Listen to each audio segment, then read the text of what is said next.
Praise the lord. దేవునికి స్తోత్రం. ఈ రాత్రికాల సమయంలో బైబిల్ గ్రంథంలోంచి ఒక చిన్న వాక్యాన్ని మీకు జ్ఞాపకం చేయాలని ఆశ కలిగి ఉన్నాను. బైబిల్ గ్రంథంలో సొలొమోను రాసిన సామెతలు 24వ అధ్యాయం 10వ వచనంలో ఈ విధంగా వ్రాయబడి ఉన్నది. శ్రమదినమున నీవు కృంగిని ఎడల నీవు చేతగాని వాడవు అని.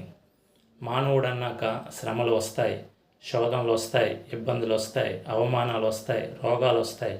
కానీ కృంగిపోకూడదు. దేవుని వైపు చూస్తూ దేవునికి మొర్రపెట్టాలి. ప్రభువా, నేను ఈ శ్రమలో ఉన్నాను, ఈ శోధనలో ఉన్నాను, ఈ ఇబ్బందుల్లో ఉన్నాను, ఈ అవమానంలో ఉన్నాను, ఈ రోగంలో ఉన్నాను. ప్రభువా, నన్ను దయతో జ్ఞాపకం చేసుకొని వీటి నుంచి విడిపించండి అని దేవునికి మొరపెట్టాలి. బైబిల్ గ్రంథంలో ఇర్మియా 33:3 వచనంలో కూడా ఈ విధంగా రాయబడి ఉన్నది, నీవు నాకు మొరపెట్టుము, నీకు ఉత్తరం ఇస్తానని. మనం దేవునికి మొరపెట్టాలి. విశ్వాసంతో దేవునికి ప్రార్థన చేస్తే ఆ మొర దేవుని దగ్గరికి వెళ్ళి ఆ శ్రమల నుంచి మనల్ని విడిపిస్తుందన్నమాట.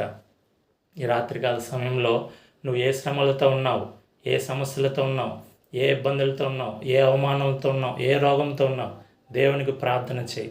విశ్వాసంతో దేవునికి ప్రార్థన చేయి. ఆ ప్రార్థన ద్వారా దేవుడు అద్భుతాలు చేస్తాడు. రాత్రికాల సమయంలో ప్రార్థన చేసుకొని, ప్రభువా, ఈ పరిస్థితుల్లో ఉన్నాను, ఈ సమస్యలో ఉన్నాను, దేవునికి ప్రార్థన చేయి. దేవుడు ఖచ్చితముగా ఆ ప్రార్థనకి జవాబు దయచేసి నిన్ను ఆ శ్రమల నుంచి విడిపిస్తాడు, నిన్ను ఆశీర్వదిస్తాడు, నిన్ను దీవిస్తాడు. అటువంటి కృప దేవుని బిడ్డలందరికీ కలుగును గాక. ఆమేన్. God bless you.